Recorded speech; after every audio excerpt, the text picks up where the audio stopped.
You're listening to Don't Tell the Easter Bunny, a podcast celebrating the unsung festivities that won't be found on any normal calendar. This show is presented every 2 weeks by a mother-son duo who like to keep it safe for work. I'm Bryce, the son.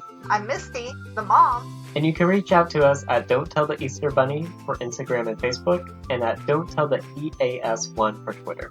Or you can email us at don'ttelltheeasterbunny@gmail.com. No special characters or space. Okay, let's hop to it.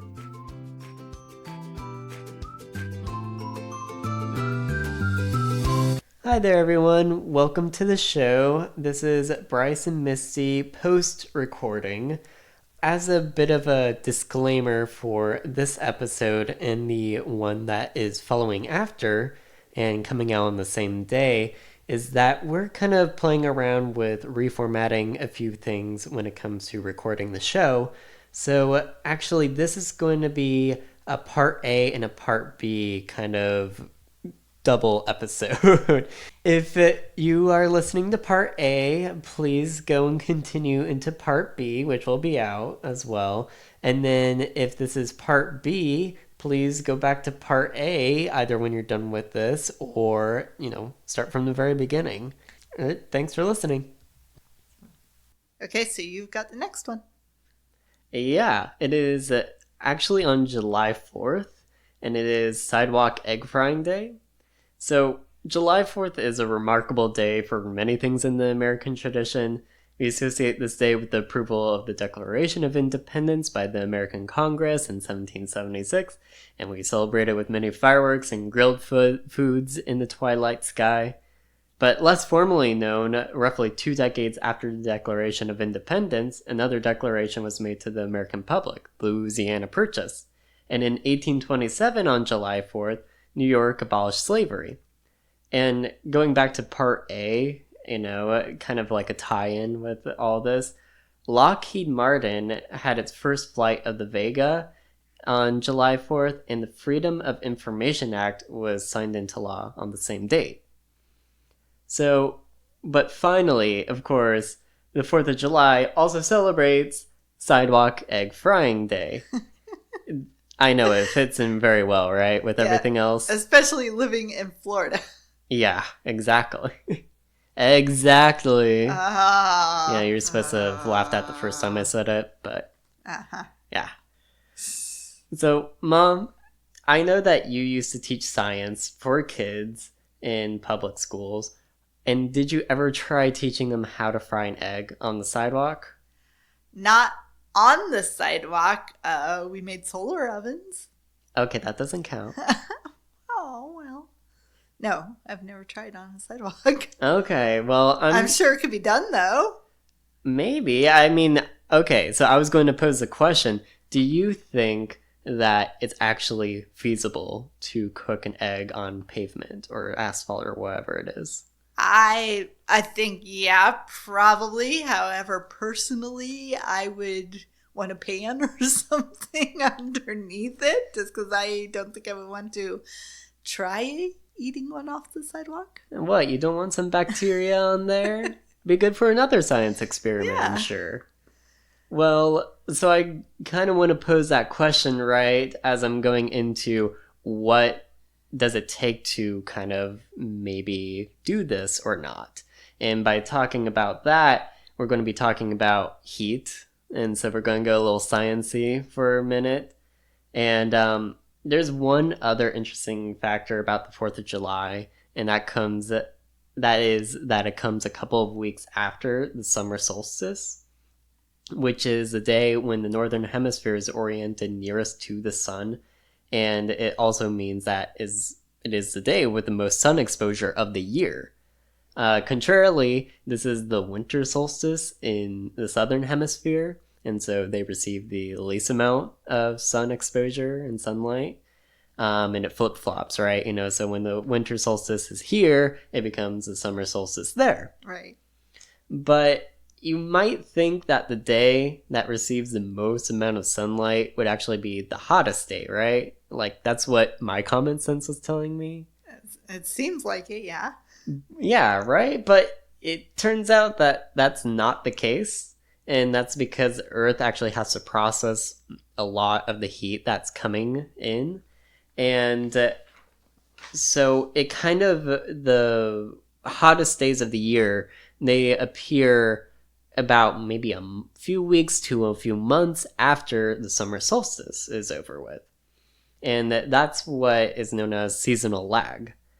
So, seasonal lag kind of sounds like a consequence from advanced climate change, but it actually turns out to be a completely different phenomenon that has been going for centuries.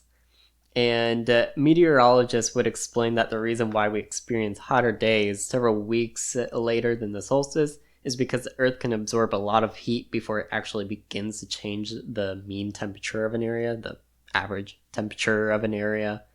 And there's another thermodynamic term called heat capacity that basically states that every material requires a certain amount of energy to warm up. So each material can also have its different heat capacity limit or level that it has to get enough energy to actually get hotter by a degree or however much it is. So I was having a bit of an issue trying to actually wrap my head around this entire concept of seasonal lag and heat capacity. So I found an article where they really talked about it in simplified terms. So especially for me because I like to cook, so they were using cooking analogies for this. They were explaining that cooking oil has a lower heat capacity and it will heat up really quickly. So that's why you use it, right? When you want to go ahead and fry something, because it will heat it up quicker than if you were boiling it in water, because boiling water is going to take a lot longer. Well, the water has a higher heat capacity to it, and it also turns out that water is the primary reason of why we have seasonal lag go on Earth. And so that's because water might take a long time to warm up, but once it does, it will remain that way for a longer period of time when compared to other materials, especially the air or terra firma. So that's kind of like our solar panels on the pool. It takes for like 3 days or so really for it to warm up the pool, but then it keeps the heat for quite a while. Yeah. So water is very good at storing heat. It just, again, takes a while because it has a higher heat capacity and it's also a slow conductor of heat. And so basically, as I was thinking about it, it's kind of like a lockpick trying to go into a certain lock, and they have to go through all the different gears and what other types of restraints are on the lock. Well, that's essentially like what the heat and the solar energy is trying to do with the water. It's trying to pick through it, and the further that you get into it, you are secured. But also, when I'm thinking about the solar energy, it can't escape once the lock is through. I don't know much more about pick locking other than that, but that's how I was thinking about it. So again, with like air or ground, earth materials, they absorb and dissipate energy quickly. But again, the water, it will go ahead and build and store up all the solar energy as the days are progressing to, during, and after the summer solstice. So you can actually expect, like beach water, lake water, any kind of water or body to be warmer as gets further into summer. And so that's, if you want to go swimming, that's the time to go, because you don't want to be going into like freezing cold water, right? And then of course water doesn't stay in one place, and the heat is transferred into other parts of the world through rain and condensation, basically warming up the rest of the earth as the air and the ground are starting to cool. And eventually the water will start to release the solar energy and the solar heat into the atmosphere, which is where, we feel it the most. And it all depends on your location and the climate that you live in. So like when I was looking seasonal lag up, San Francisco came up as an example where the warmest days of the year are actually in September and October, And that's because there's so much water in the Bay Area that it will not release the energy until, like basically the entire Bay Area has gotten up to a certain heat level. And then it's like, oh no, we gotta release gas molecules and start floating up in the air. So again, with more water, more area to collect sunshine, and the immediate feeling of the dog days of summer will be put off until later. And speaking of dog days of summer, I found out that it is a specific expression that refers to a specific and unique cultural kind of experience of seasonal lag. So the ancient Romans and the Greeks noticed that seasonal lag, as we do today, but they didn't think it was necessarily, delayed heat conduction with our own earthly elements. These cultures thought it came from the star Sirius A, which is the brightest star in the night sky, and they happened to notice that Sirius A follows the same trajectory as the sun does during July, and they believed that this fiery star rained more sunlight onto the Earth, causing the surface to become hotter during, this month. Also, for the name Sirius, it actually means scorch or scorcher in ancient Greek. And there's another name for the star. Do you know what it is, Mom? No. No? the Death Star or the Heat Star. No. I'm sorry to disappoint, but I guess I won't win Jeopardy then. no. Well, you probably might be able to get this because you did study Latin before. Okay. And it is the Alpha Canis Majoris. Large, big. Yeah, okay. Yeah. Like the Big Dipper. No. Not the Big Dipper. No. Let's see. Canis, dog. Yeah. Large dog. Yeah, large dog. And so in plain English, it is the dog star. I guess Alpha being, even like bigger than Majoris. They're trying to say like, this is the big guy. And the reason why is that the star is in the middle of the greater dog constellation. So all this to say is that the dog days of summer is actually a very culturally significant phrase that speaks on, like the Mediterranean way of life. And the dog days of summer also talks on a very limited time frame with dates and all that. It starts on July 3rd and ends on July 29th.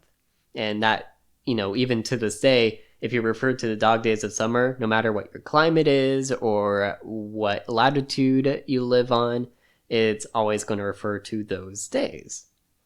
And with July 3rd, I thought this was kind of interesting that Stay Out of the Sun Day, which is another holiday that gets recognized in, like the national list of weird holidays that we get our information from, or at least pick our days. It is recognized on July 3rd as a way to, be aware of staying out of the sun is good to protect your skin and all that. And July and August, there seem to be a lot of national holidays based around that, and even national month and weeks. Yeah. Well, so with talking about, heat and how the Earth actually heats up, it's kind of a good time now to circle back onto the question of, can you fry an egg on a sidewalk? Okay. And in theory, it's kind of doable, but in practice, it's pretty much impossible from what it turns out. And there are two reasons for that. First of all, you'd have to hope for an extremely hot day. Eggs cook at temperatures above 158 degrees if you're talking conservatively. But Bill Nye did an experiment on this, and he said that you only need to make about 130 degrees Fahrenheit to cook an egg thoroughly. And if you're going off of that, there are rare cases of where the ground temperature has just scraped by 130 degrees, on the globe.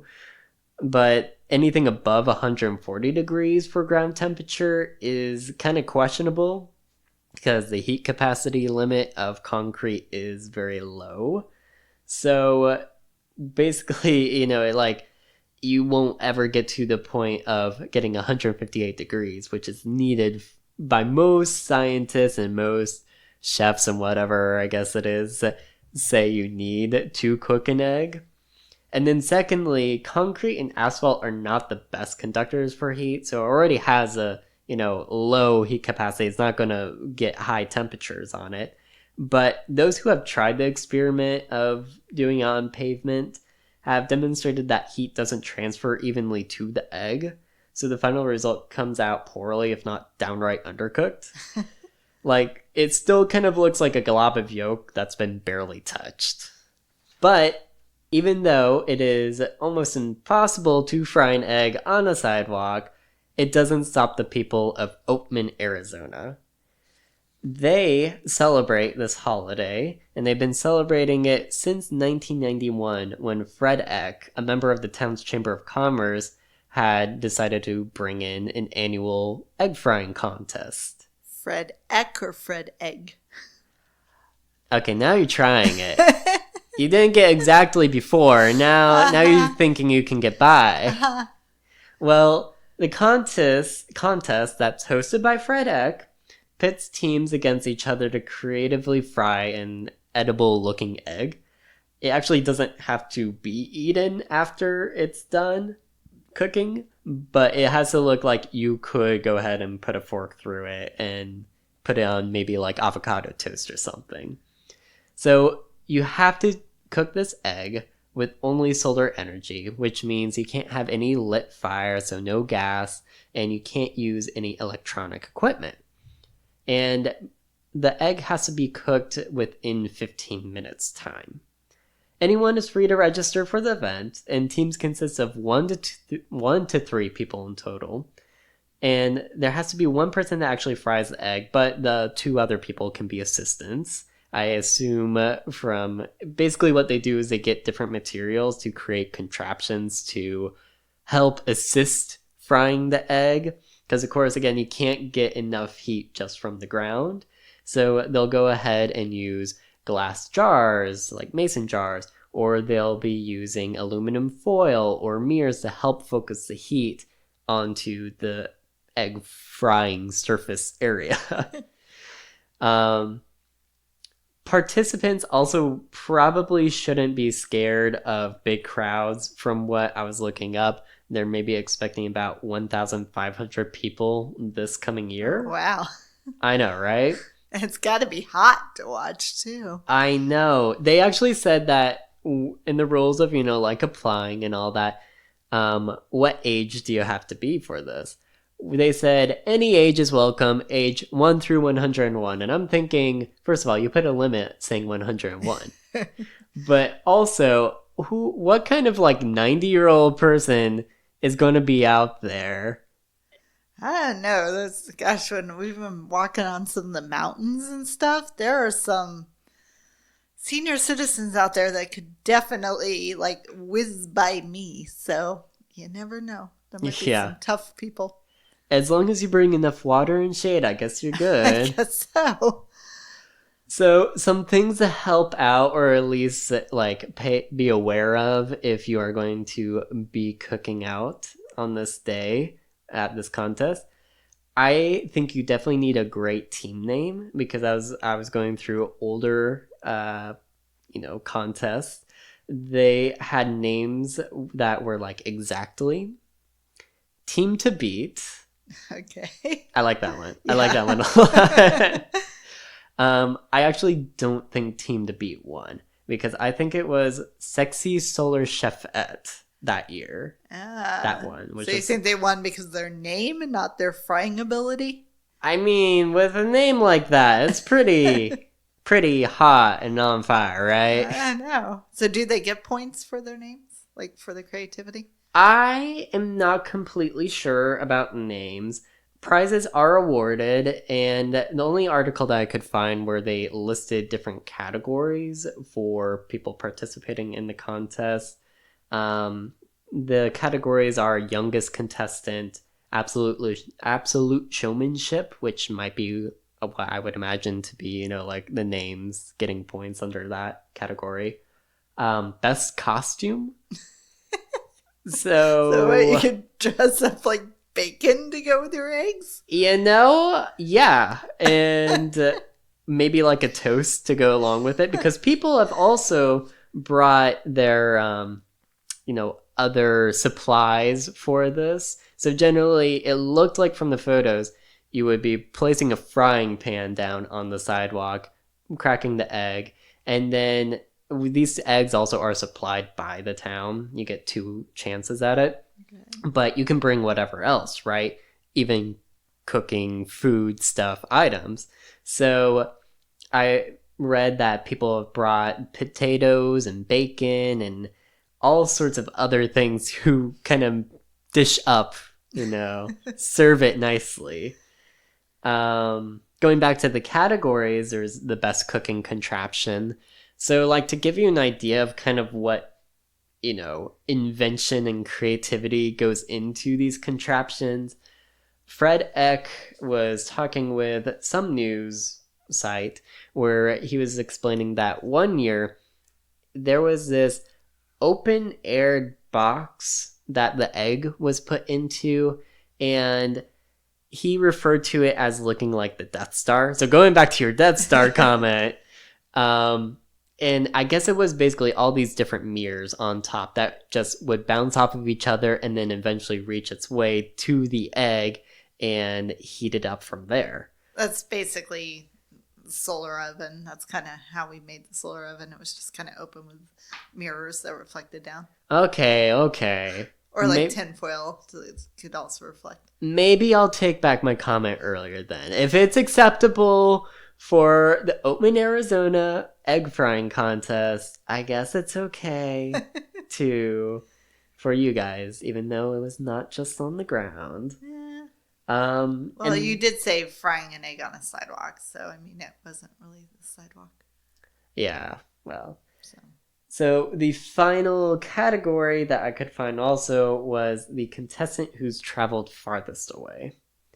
And I have not found anybody who has traveled, from an extreme amount, but if Arizona's a pretty decent distance away for us, so you want to Sure, let's hop on the plane. Yeah. It will be in Canada on July 4th, but hey, that makes it even better. It's going to be further away, and will we get more for mileage though? Yeah. Can we put on our flight rewards? Maybe. But we're going to be kayaking with whales that day, so nothing beats that. Yeah, that's true. And I guess that's about it for Sidewalk Egg Frying Day. I got a lot more out of this day than I thought I was going to get. But you had mentioned Arizona. It's interesting that they have, the contest there, because I think it was Arizona. I'm not sure, but definitely, out that way, Arizona, New Mexico. They said that it's gotten hot enough to actually melt soles of shoes. I did not see what the heat capacity of rubber soles are compared to an egg. It's kind of weird to think that an egg might be harder to cook than a rubber sole on a shoe, but yeah, I mean, it can get hot places. Yeah, and then of course around here when we have, like a few weeks ago when we were having the heat index in the 100, high like 110 and higher, they were warning about taking your dog out for a walk.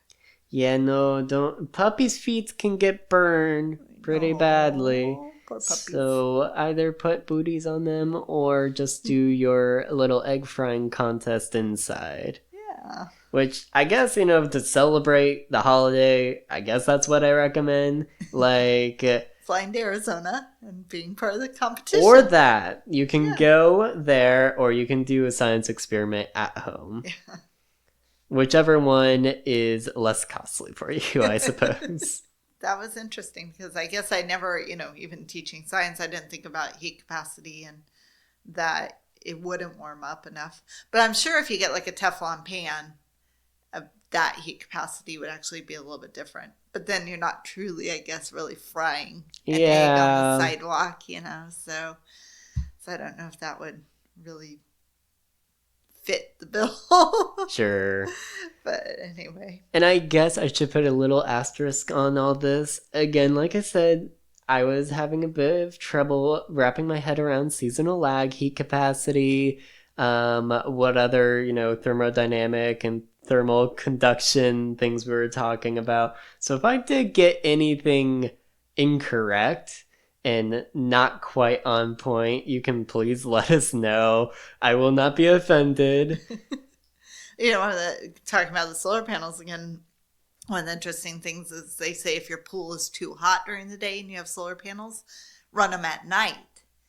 And it actually will bring the cool of the night and absorb it into the water that's going through the solar panels and then cool your pool down. Yeah, I wonder the opposite effect. Do you think that has anything to do with heat rising and cold air falling to the ground? In that case, no. I mean, yeah, that's what it normally does, but I mean, I guess it depends on the solar panels you have. We have, ones that literally the water goes through them. They're black, so they absorb the heat of the sun and transfer that into the water as it goes through and then goes back into our pool. Mm-hmm. But if there's no heat, it's going to transfer whatever the air temperature is at the time. So at night, it will cool down the water if it's going through them. Okay. And then bring the cold in and transfer it that way. So gotcha. It's kind of the opposite way, but it's the same idea with the heat capacity. So that's kind of interesting. Yeah, definitely. Yeah. Oh, and I did just remember one interesting fact about water. Again, because it does take a while to... Basically, you're trying to get the entire volume of water to heat up right. And so, going back to the San Francisco thing, because there's a lot of water there, it will receive the amount of sunlight that it can, but it basically has to make the entire bay, from top to bottom, almost top to bottom. I know, the bottom of the sea is always going to be freezing cold, but that's why it actually kind of takes it so long to heat up. But if you give it enough solar energy, it will just need to have an elapse of time, right? So if you actually take boiling or take a pot of water on a stovetop, if you have put enough heat energy into it and it's still, not bubbling yet or anything, if you take it off the stove, the heat will eventually get the entire volume to go and the bubbles will start going and boiling. That's interesting. So I think you have the final part, right, Mom? Yeah, and a really good segue from yours into mine because I also have a competition. Oh. So, like we were trying to say earlier when we said what day was coming up, it's the long one. International Cherry Pit Spitting Competition Day. I still think that's way too many syllables for... It is, but... Anyway, and you have to have the international in there. And technically, it was not originally considered a holiday. Okay. It was just the International Cherry Pit Spitting Competition. All right. And then it became a holiday. So it's July 6th, which this year it's July 6th, but it's actually the first Saturday in July. Mm-hmm. And kind of two different reasons. It does fall around 4th of July then. But also the main reason is it falls near cherry picking season. It's actually the beginning of cherry picking season. That's pretty fitting then. Yeah, and this is in Eau Claire, Michigan. So a little bit north from us. We can't really grow cherries very well down here. They definitely need the cold area. But back in 1974... some family members who owned a fruit farm called the Tremendous Fruit Farm. That's pretty tremendous. Yeah. Actually kind of started the contest as a joke. They're just outside during, cherry picking season. And they decided to spit some seeds and had a little competition with each other. It wasn't until a couple of years later that they realized it was so popular and just kind of a fun thing, I guess, that they actually created the competition and an actual day for it. So Herb Teichmann was the first cherry spitter in this particular tournament. He actually is the one that kind of created it for fun. But since it's been going on since the 1970s, so it's what, 40, a little over 40 years? Something now. like that, yeah. Yeah. There have been two, I think this is so funny. There have been two families that just have dominated the competition. Okay. Pretty much all along, but really since 1980, like on the books, you can just see the same names over and over and over again. I guess it's kind of like the hot dog guy. You know, you always see the same guy who can stuff down all those hot dogs every year. But anyway, keeps coming back to the competition just to brag about it. Skinny too. I actually didn't get to see like these people. Of course, they aren't eating anything; they're just spitting. But so the two families are called the Krauses and the Lessards, and occasionally someone from the outside will actually come in and beat them. But pretty much, they are, you know, the families that have held the most records probably in it. One of them, I think it's kind of funny because they kind of all have nicknames that are, or at least I should say the Krauses have nicknames that are based on like guns and shooting. Okay. So the one member of the family that holds the Guinness world record right now. It's truly in the Guinness Book of World Records. Yes, they have a category for cherry pit spitting. They have to. Yeah, you know, of course. His nickname is Young Gun. That's good. Yeah. But anyway, his name is Brian Young Gun Kraus. And so it's kind of interesting. He holds the world record. So do you know how far he actually spit the pit seed, whatever it is? 92 feet. Wow, you're close. Really Maybe close. I did some research on this. Who knows? I know. 93 feet, 6.5 inches. Oh, that's what I meant to say. 93 feet. Yeah, sure. Can you imagine? Not really, because I was like, okay, when you were saying spitting out a cherry pit, I was thinking like maybe 20 feet at max. I know. So they you had brought up the different categories in the competition that you're talking about, the egg frying, and they have a lot of different categories too. I won't really go into them, but just because you said the 20 feet, there's like anyone can sign up. Once again, basically any age category and free, but there's a little kid of 6, 7, 8, somewhere in that age range. I didn't write it down, so I can't remember. That spat at like 18 feet. Yeesh. I don't think I could do that. No. But the thing here is, okay, so Brian Kraus does hold the world record, set back in, let me see, I gotta see this, 2004. But that is not actually the furthest cherry pit has been spit during these competitions. So can you guess probably the farthest? More than 92 feet or 93 feet? Definitely, that would be correct. 130 feet? Not quite that much. Okay. But still, pretty good amount. 110 feet, 4 inches. Yeesh. But that is not technically a world record because it was done in a freestyle competition. Oh, come on. I know, but it was held by the same exact guy who won the actual world record. So I guess it's not as bad, but still. And getting one up by your own self and you're not even going to get credit for it? I know. And the thing is that's actually on the Guinness World Record website. Mm-hmm, so they even talk about his freestyle one, but his official one in the book was only the 93-foot one. Ah. So anyway, so that was kind of interesting. You have it, man. You still have the record. I know. So I'm sure he will come back to, I'm sure he's been practicing, every year to come back. Although obviously since 2004, so was that 15 years now? He's still in retirement. Maybe, they didn't say.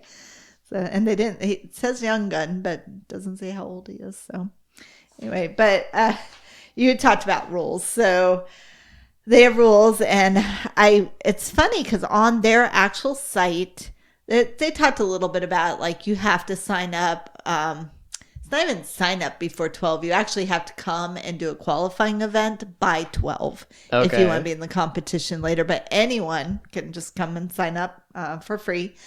So some of the other rules, it vary kind of depending on the website you're on, but I mean, they were pretty much all the same. It's just some included maybe some more rules and things like that. The contest is open to anyone regardless of age or gender. To keep the playing field even, there's no foreign object allowed in the mouth, and the contestants' hands are to be kept at their sides, and this is to avoid the cheek popping technique.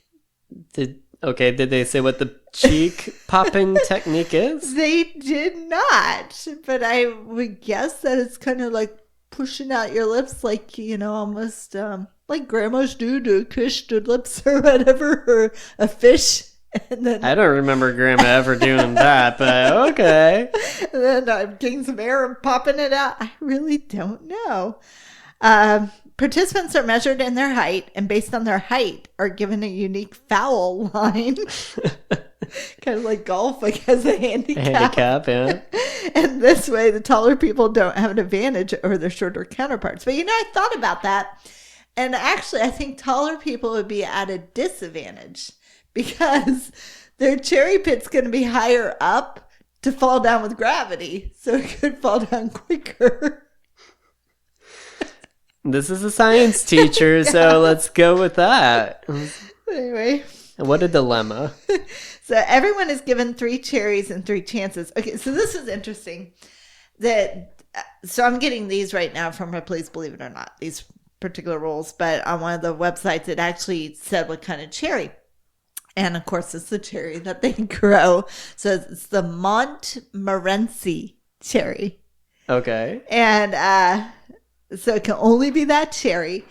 And I guess the interesting thing was, when you see words and they just kind of go by you, but then when you're more involved with that word, then it's like all of a sudden it's popping out at you. Mm-hmm. So Montmorency is actually where we're going next week in Canada to see the falls, Montmorency Falls. Okay. So it really stood out to me, and I thought, well, maybe I'll research and see if there's any cherry trees around the falls. Sure. Especially since we're going to do the climbing in the forest and maybe do some cherry picking ourselves. Yeah. And, I don't get to see, we both don't get to see cherry trees that often, so it's kind of cool to see them. But anyway, no, they aren't from there. They're actually from France. Okay. In I don't know if I'm saying this right, but the Montmorency Valley. And there are cherry trees over there in France. And the Arbor-Day.org actually talks about that a little bit. So the cherry takes its name from the Montmorency Valley in France, where it was developed sometime before the 17th century. So quite a while ago. Its fame quickly spread to England and has been cultivated under various names in the United States from at least the early 19th century. But it accounts for 95% of all production of sour cherries. Oh, wow. Yeah, so quite a bit. They didn't say how, I guess if I had looked a little bit more, maybe on the website, they would have said how big the farm was, how many trees, maybe, or acres or whatever, but I didn't read about that. So, okay, so going back to the rules. 3, Montmorency. Yes, You're the French person over there. You need to help me out. Montmorency cherries and 3 chances. So, kind of like your eggs, they gave them the eggs to participate, so they can't bring their own cherries.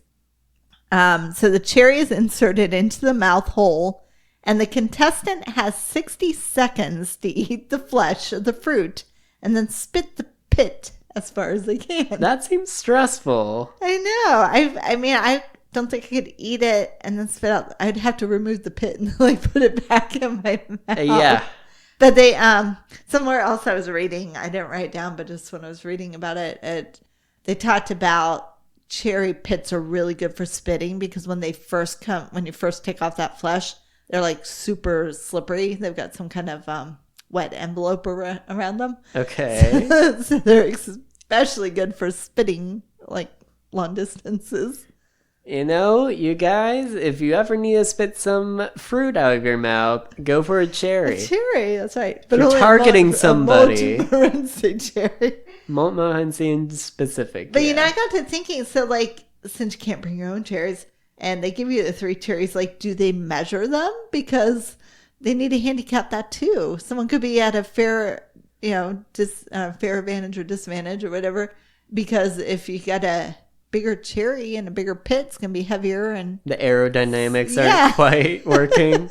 I don't know Not if it would be better that was heavy or lighter. I don't know, but if they're an inch or 2 off from each other, that could be a problem.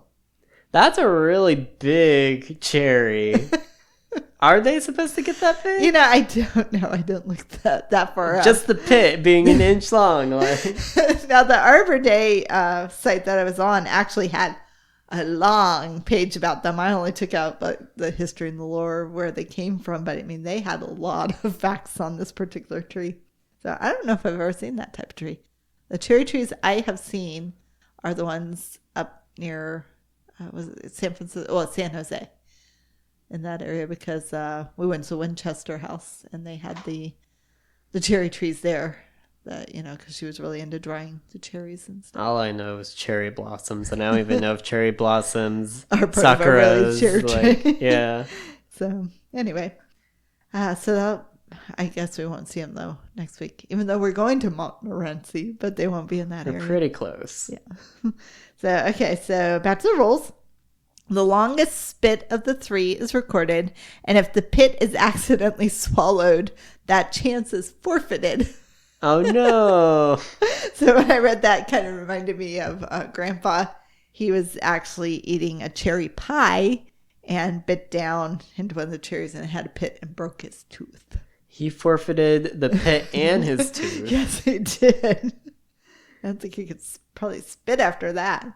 So if you happen to be in Eau Claire, Michigan on July 2nd, why is it actually not July 2nd? Sorry, July 6th. But you know what? The notes and the rules say July 2nd. But 6th, they give you till the day of. So stop by and try out your luck at cherry pit spitting. Good and luck, you have guys. to definitely be there, be registered, and in the qualifying by noon. So if any of you are listening and want to try that on the 6th, just make sure you get there early. Send us video. Yeah, even better. We'll have to try. We'll get some cherries and do some spit now in the back. I can tell you mine's just going to drop to the ground. You think they ever get, like, how on ESPN and other NFL related things, they have the camera that follows the football and it's all CG and has markers around it? You think they have that for these little pits? No, and they didn't talk about the speed. They only talked about the distance. That'd be interesting. But after watching a hockey game, I couldn't watch the hockey puck. It was so fast. So I guess they do have cameras that can catch that. But anyway, but once again, it may be in slow motion. Who knows? Maybe. So with the idea of cherry pit spitting, I was like, okay, well, why don't I research other spitting competitions? There's watermelon seeds, things like that. So I guess it must be popular to research that on Google. Okay. Because the first thing that came up was ABC World News.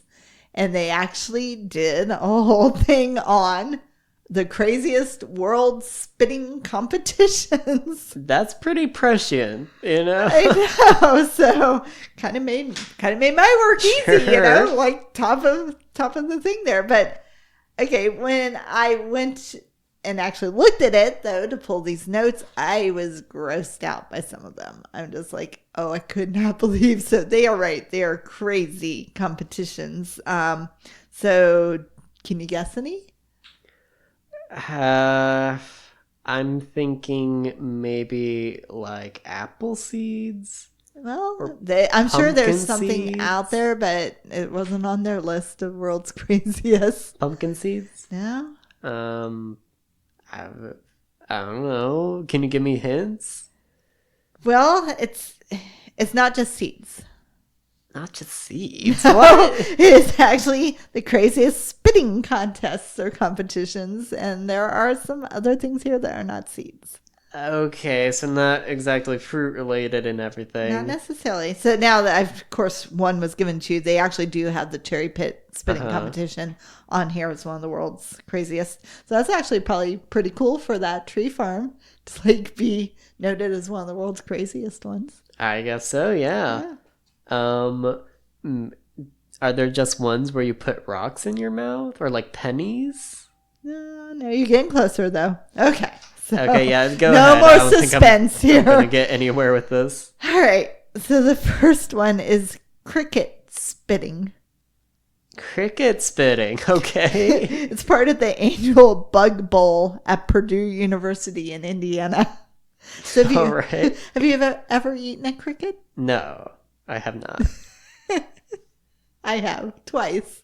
Twice? Yeah, twice. So once baked in a cookie, and once before I was allergic to chocolate, I actually had a chocolate covered cricket. Did you like them? Well, the funny thing is so I actually worked on a TV show where they did wild and wacky things, and people had to kind of guess them. So this one person baked cookies that had crickets in them, and it was for the protein and everything like that, because they actually said it's a really good source of protein. They'll grind them up. I honestly don't remember really the taste of them, but I remember with both of them that I didn't like gross out over the taste. So I don't think they were that bad. But what I did gross out over with the chocolate cricket, it was one of those big, massive, like locust crickets, and it crunched.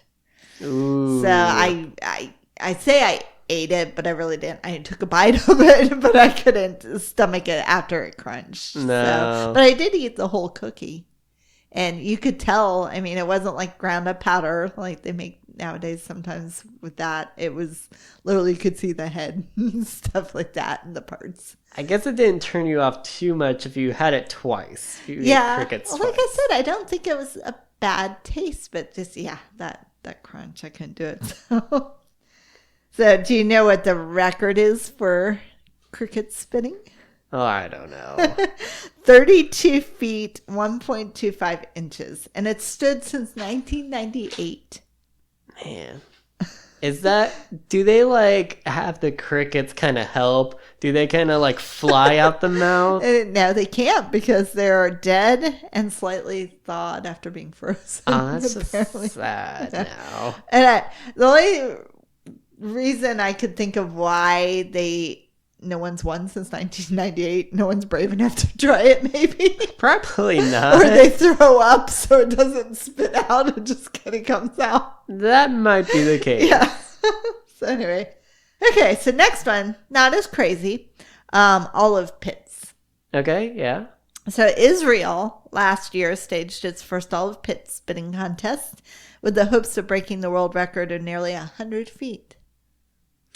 Who are these people that are just like putting things in their mouth and seeing I how would far love they to can see go? their training. You know, they show like these athletes for the Olympics getting up at 4 a.m. and swimming and different things. Could you imagine watching someone train for spitting contests? Well, yeah, so like Ripley's, believe it or not, you have to be verified, right? So you probably, between, you calling them up and actually showing up at your place and getting it all verified, you're probably trying to do your best to like practice over and over again. I wonder how many like things they eat, like how many cherries they go through for practicing. Or they have cherry plants growing inside of them. Or crickets. Do they just hope that they'll be able to spit the cricket farther than someone else because they don't want to try it again? Okay, but let's see. So that was they were hoping to break the world record in Israel last year, but the pit fell considerably short at about 36 feet. That is pretty short. That's pretty disappointing. Well, still probably better than I could do, so Maybe. I can't really judge them. All right, the next one. Oh, disgusting. I don't even know if I want to talk about this one. Worse than the crickets? Yes, worse than the crickets. I can't bring myself to say it. Okay, you got to try and guess this. So nasty. All I can think of maybe like dung? Yes! Really? Yes, you got it. So it's called kudu dung. Kudu dung, okay. Kudu. Kudu, maybe? I don't know. But whatever. It's gross. Whatever it is, it came from a cow. It's poop. So, and it is a spitting competition. So kudu dung, preferably dry. As compared to wet, sure. Oh, I would hope. It's getting worse. I didn't need that visual. Thank you. Okay, and they say that it's not easy to come by. Oh no!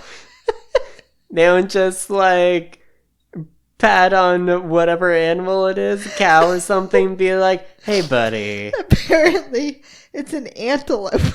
An antelope, okay. I guess they can run away pretty quickly. So it's not easy to come by given the antelope's limited habitat. But these adventurers jumped at the chance to demonstrate a sport found in some parts of Africa. There are many ways to spit the pellet. Ooh. Ugh. All of them, of course, involve putting a piece of dung in your mouth. According to the World Kudu Dung Spitting Championship website. Oh, did I even get through that? You did. I'm impressed. Good for you. Will the listeners be able to hear me through that? Okay. Well, yeah. Okay. That I would never do. No. That's a definitely. Even if it's dry? HE double hockey sticks, no. For me. Okay, the next one. Look at it. I don't have to read the next one. It's the cherry pit spitting. So Okay. We got through that. We already did that one. Although I didn't talk about that, they also have men and women's division. I know I said like they had younger kids division. But so they have a men and women's division, which does that mean like they think that men are maybe better or maybe women are better at spitting out cherry seeds? I don't know. Is it like that a man has more muscle and so they can push more on their lungs and have greater distance? Like more air blown out? I don't know. I mean, they already had the handicap for the height, so. But the women weren't that far off. So the winner was Lisa Lynch of Cascade, Colorado. And that was the same year that an outsider actually won for the regular competition, too. His name was Ron Matt of Chicago, and he spit it says 69 inches, but I think this is the ABC website. But I think they meant to put 69 feet there. But so he spit it 69 feet, and then Lisa Lynch that year reached 40 feet. So that wasn't too bad, I guess. It's not bad at all. Once again, still better than I would choose. So. Same.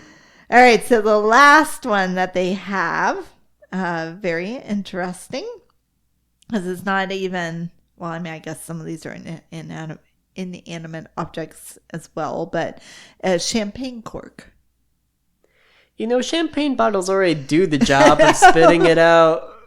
Could you like hide it kind of behind your face and then just open the bottle so it could like spit for you? Can you like guzzle some soda before and then you do a burp out? Maybe. Have some carbonation just push it for you? This doesn't have the rules listed like the others, so I don't know. But you know, something in your mouth, that was more like an apparatus, so maybe you could put liquid in your mouth. I didn't say that. Yeah, okay, yeah. So, okay, so champagne corks in Ashrita Furman, Oh, no, I'm sorry. That's the name. Ashrita Furman of Queens, New York has held many Guinness World Records over the years, including juggling on a pogo stick for the longest distance. Okay. And he added this one in January of 2010, spitting a champagne cork 22 feet on Anacaina Beach, Easter Island, Chile. Kind of a weird place to say I'm going to go spit a cork. It's romantic. I guess.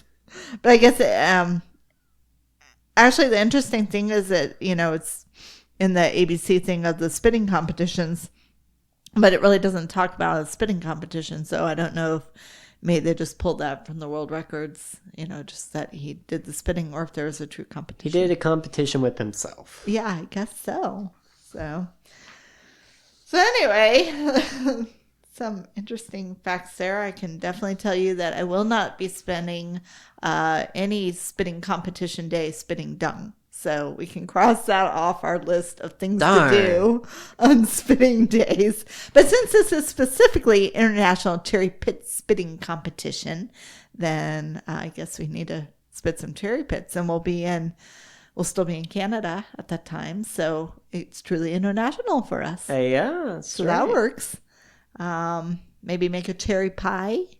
I'm down for cherry pie. Yeah, but preferably without the pits, so don't break your teeth on them. Let's not do that. Yeah. And maraschino cherries are good. But they don't really have pits, right? That's true. They are pitless. Oh. Oh, well.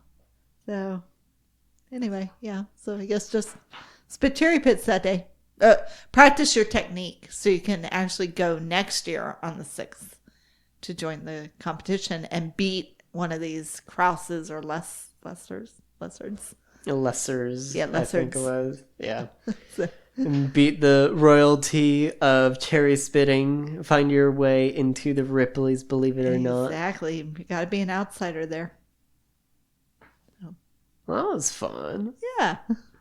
Well, thank you guys for joining us on this 2-parter episode. Again, this is a little bit outside of what we're normally doing, and we might be switching it up a bit more in the coming weeks. But if you have not listened to Part A yet, this is a continuation for the first 2 weeks to July. And in the other episode, we talk about World UFO Day and Compliment a Mirror Day.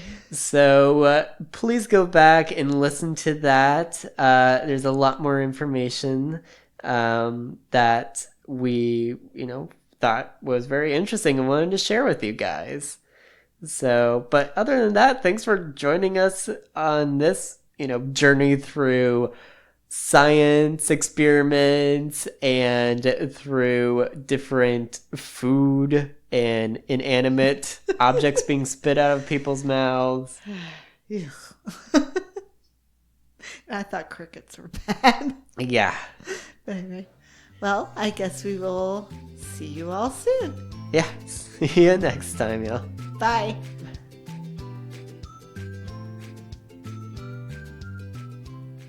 Thank you for joining us in our hop through these silly and strange celebrations.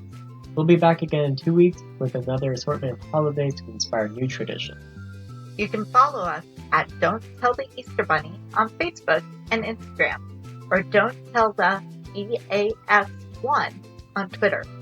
And for emails, you can use Don't Tell the Easter Bunny at gmail.com. See you next time.